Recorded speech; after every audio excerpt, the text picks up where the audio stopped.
En ocasiones, es tan cruel el destino que incluso para aquellos apenas recién nacidos, permite castigos que ningún mortal infligiría a otro. Si no fuera por evitar para sí mismo la más funesta de las desgracias. Pero no es sencillo para los hombres de noble corazón, por más que sean esclavos, por más que estén sujetos a las órdenes que han recibido, abandonar a su suerte a un niño que llora pidiendo auxilio, sin importar que esa criatura haya sido condenada a muerte por un rey tan poderoso como Layo, soberano de Tebas.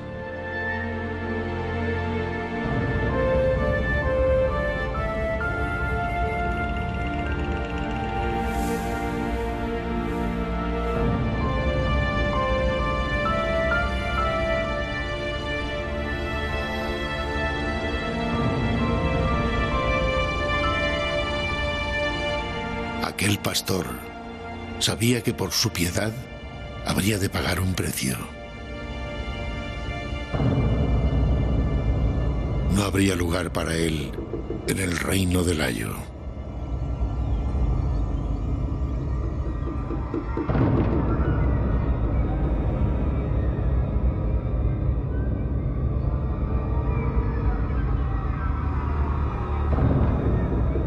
Y solo entregando en secreto el recién nacido a Pólibo, soberano del vecino reino de Corinto, podría hallar refugio. Pues el monarca, desesperado por encontrar descendencia, lo aceptaría como su deseado heredero. Y ya que solo el rey conocía la procedencia del niño, nadie, ni incluso el futuro príncipe, habría de dudar que aquella criatura era su propio hijo. Para todo el reino sería su único sucesor, aquel al que todos conocerían como Edipo.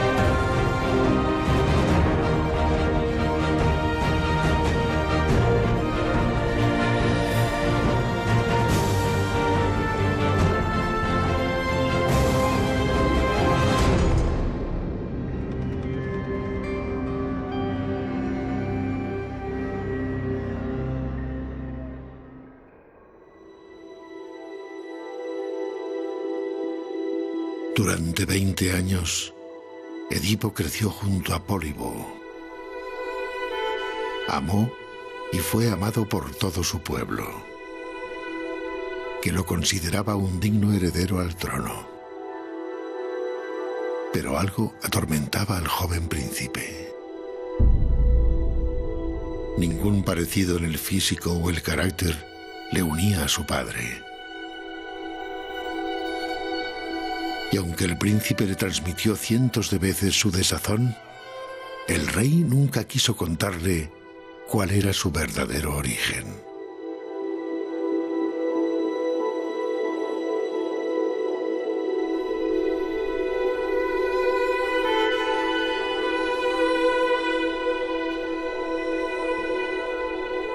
Las explicaciones de su padre no satisfacían las dudas que albergaba el corazón de Edipo.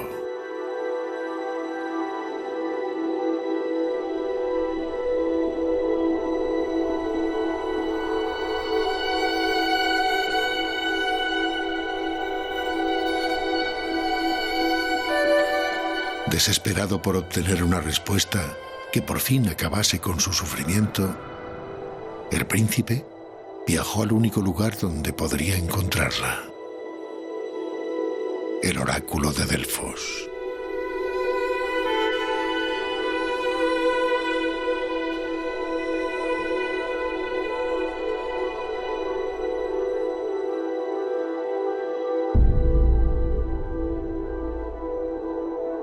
allí donde las sacerdotisas del dios Apolo eran capaces de desvelar cualquier secreto.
Y por fin obtuvo respuestas. Respuestas que cambiarían su vida. Respuestas que era incapaz de aceptar. Matarás a tu padre y tu propia madre se convertirá en tu esposa.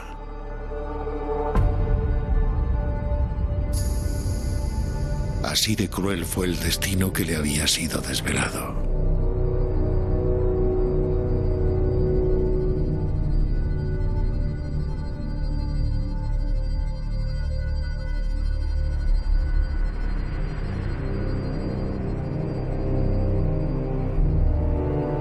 Edipo juró para sí mismo no volver jamás a Corinto, convencido de que no habría dios ni hombre que pudiera obligarle a matar a Pólibo.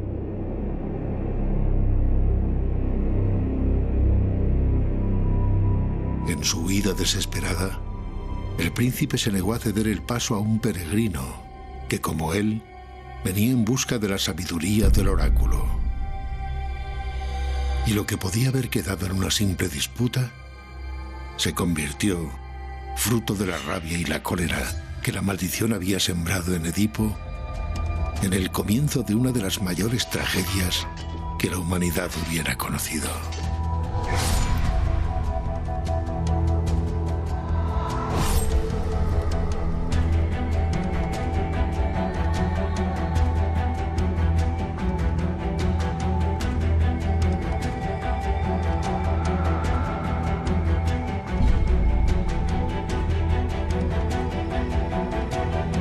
Huir, escapar, alejarse lo más posible de Corinto eran las únicas palabras que encontraban lugar en la mente de Edipo.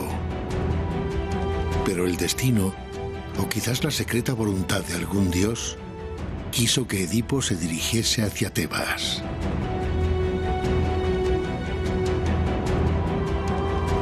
Y quiso también que en su camino encontrase a la terrible Esfinge,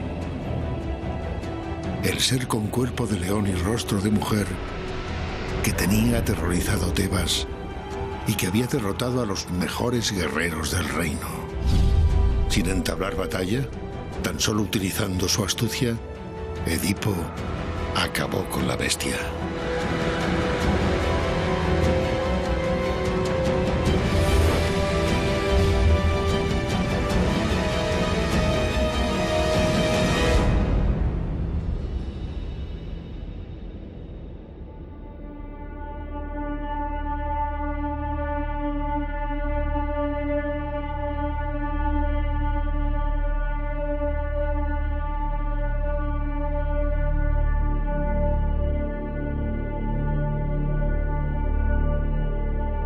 Cuando por fin llegó a la ciudad, la reina Yocasta de Tebas reclamó su presencia para mostrarle el agradecimiento de todos los ciudadanos.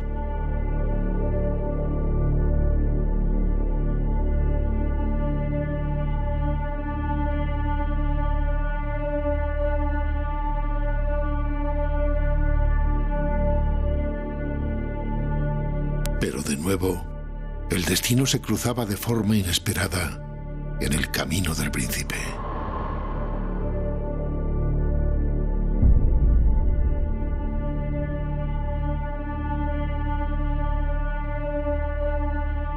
llegaron noticias de que el rey Layo había muerto.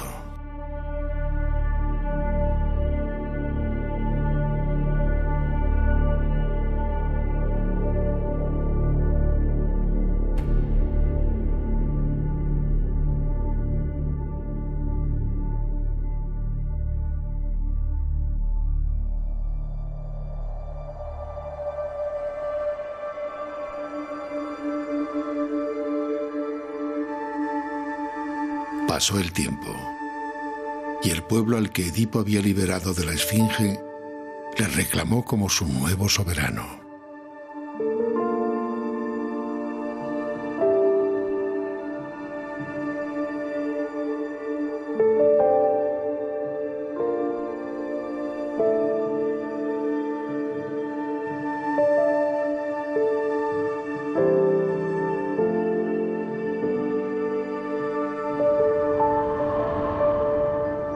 Durante 10 años, Tebas vivió una época de prosperidad como nadie era capaz de recordar.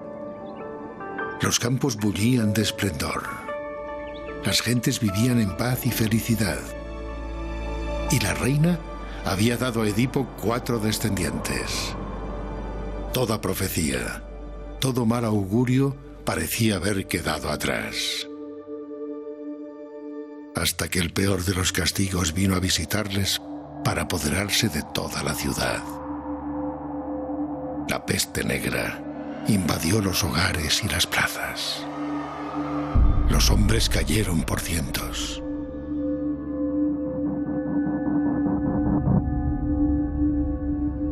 Y los que no lo hicieron encomendaron al rey su suerte.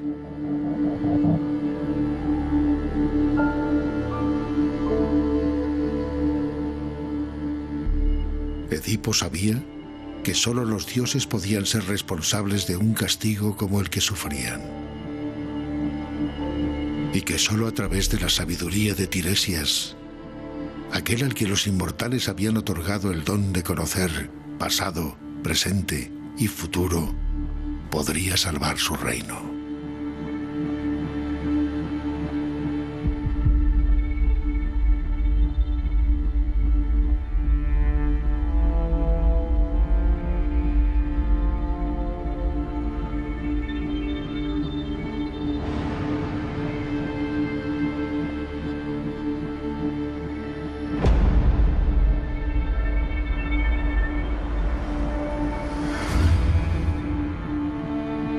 El adivino advirtió a Edipo de que hasta que Tebas no conociese el nombre del asesino del rey Layo, no habría paz para sus ciudadanos.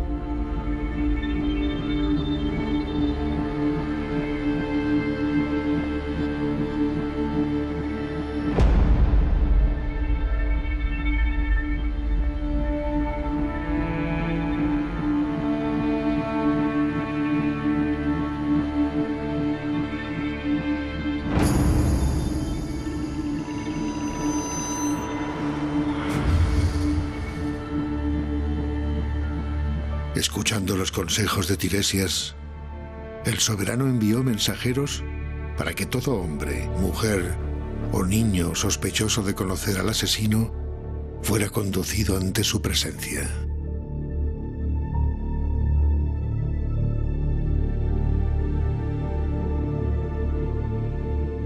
Y no tardaron mucho sus desesperados súbditos en llevar ante el rey a aquel que parecía conocer lo sucedido.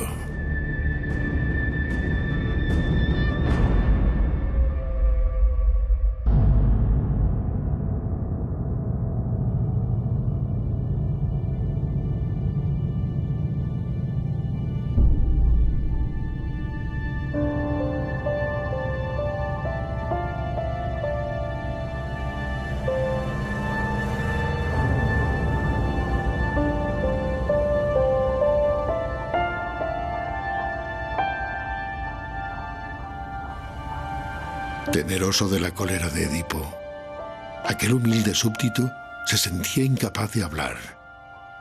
Pero ante la amenaza de su rey... Habla. Habla o muere aquí mismo. el hombre comenzó a relatar lo que años atrás había presenciado. Narró cómo, escondido entre la maleza, había sido testigo de la lucha a muerte que el rey Layo había mantenido con un encolerizado peregrino.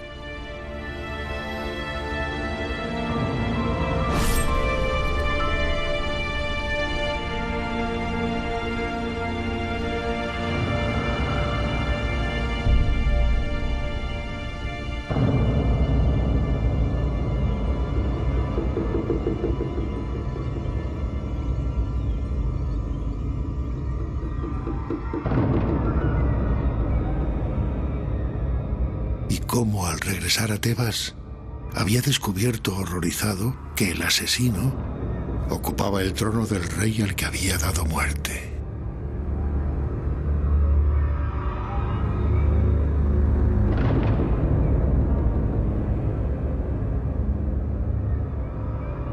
Mientras Edipo comprendía lo que había hecho, Yocasta supo cuán cruel era su condena.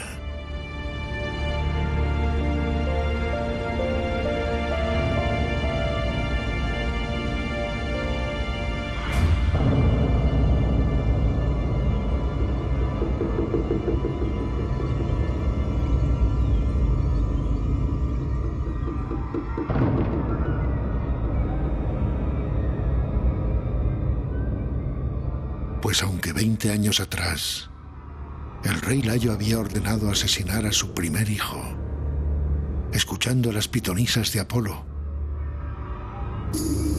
que le habían desvelado que su vástago acabaría con su vida y se casaría con su propia esposa, de alguna forma, ese niño, su hijo, había sobrevivido. Y era hoy aquel hombre al que ahora llamaba esposo.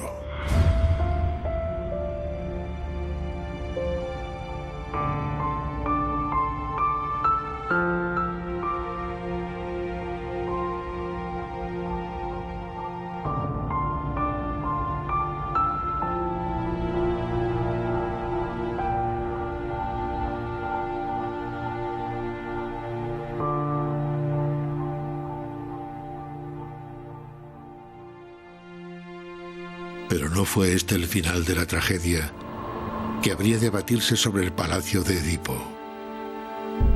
Pues desesperada por el dolor y derrotada por la vergüenza, Yocasta sucumbió a la tristeza y se quitó la vida en la misma habitación donde tantas veces había yacido con el que creía su esposo, y resultó ser su propio hijo.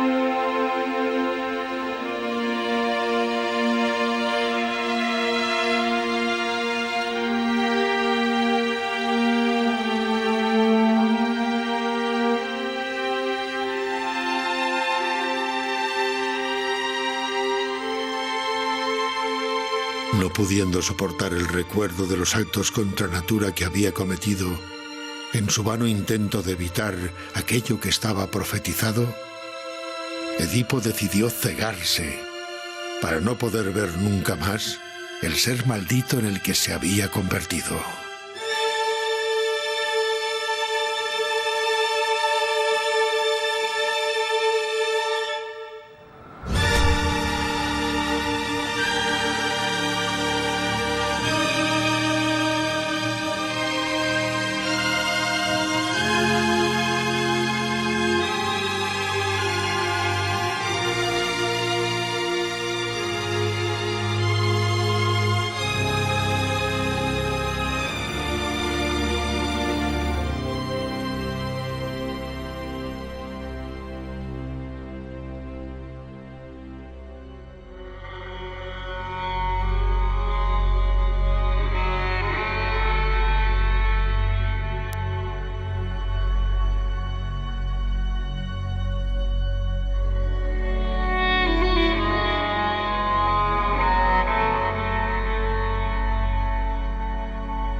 No pudo ni aun el valeroso Edipo escapar de su destino.